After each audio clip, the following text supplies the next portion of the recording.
UP CM Yogi Adityanath ने विश्व वृद्धजन दुर्व्यवहार जागरूकता दिवस के अवसर पर प्रदेशवासियों के नाम एक भावुक पत्र लिखा है। इस पत्र में उन्होंने न केवल बुजुर्गों की पीड़ा का जिक्र किया बल्कि समाज को आईना दिखाने का भी प्रयास किया है। योगी आदित्यनाथ ने लिखा है कि आज घर सूने होते जा रहे हैं और वृद्धाश्रमों की संख्या बढ़ती जा रही है। ये केवल एक आंकड़ा नहीं है बल्कि बदलते समाज की एक कड़वी सच्चाई है, एक ऐसा सच जिसे शायद हम सबको परेशान करना चाहिए। जिन माता पिता ने अपनी पूरी जिंदगी अपने बच्चों के भविष्य को संवारने में लगा दी, जिन्होंने अपने सपनों का त्याग करके अपने बच्चों के सपनों को पूरा किया, जिन्होंने दिन रात मेहनत करके परिवार को खड़ा किया, वही माता पिता उम्र के आखिरी पड़ाव में अकेले पड़ जाते हैं।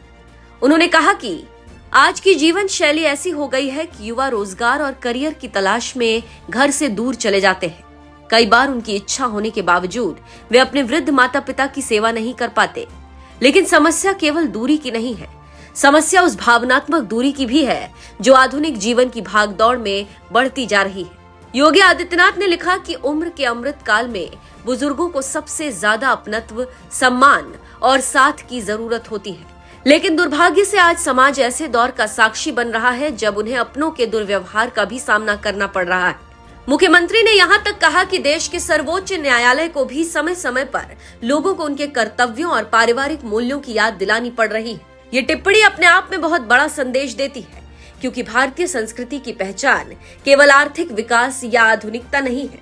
हमारी पहचान हमारे संस्कार है, हमारी पहचान हमारे परिवार है, हमारी पहचान बुजुर्गों के प्रति सम्मान है। इसीलिए मुख्यमंत्री योगी आदित्यनाथ ने अपने पत्र में सनातन संस्कृति का उल्लेख किया। सीएम योगी यही नहीं रुके, उन्होंने भगवान गणेश की उस प्रसिद्ध कथा का जिक्र किया जिसमें भगवान शिव और माता पार्वती ने अपने पुत्रों गणेश और कार्तिकेय के सामने पूरे ब्रह्मांड की परिक्रमा करने की चुनौती रखी थी। भगवान कार्तिकेय अपने वाहन पर बैठकर निकल पड़े, लेकिन भगवान गणेश ने माता पिता की परिक्रमा कर ली और कहा कि माता पिता ही संपूर्ण सृष्टि है। इस कथा के माध्यम से योगी आदित्यनाथ ने ये संदेश देने की कोशिश की कि माता पिता के चरणों में ही सभी तीर्थों और लोकों का वास माना गया है। उन्होंने श्रवण कुमार का उदाहरण भी दिया, जिन्होंने अपने अंधे माता पिता की सेवा को जीवन का उद्देश्य बना लिया था। उन्होंने भगवान श्री राम का भी स्मरण किया, जिन्होंने माता पिता के वचन का सम्मान करने के लिए 14 वर्षों का वनवास स्वीकार कर लिया था।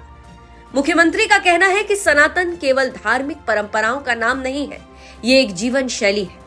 ये वो व्यवस्था है जिसमें बड़ों का सम्मान, परिवार की एकता और संस्कारों का संरक्षण सबसे महत्वपूर्ण माना गया है।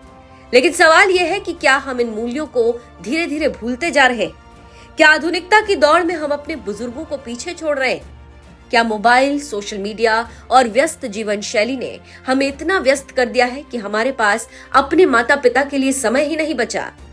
ये ऐसे सवाल हैं जिनका जवाब केवल सरकार नहीं दे सकती। इसका जवाब समाज को देना होगा, परिवारों को देना होगा और शायद हम सबको अपने अपने भीतर झांक कर देखना होगा।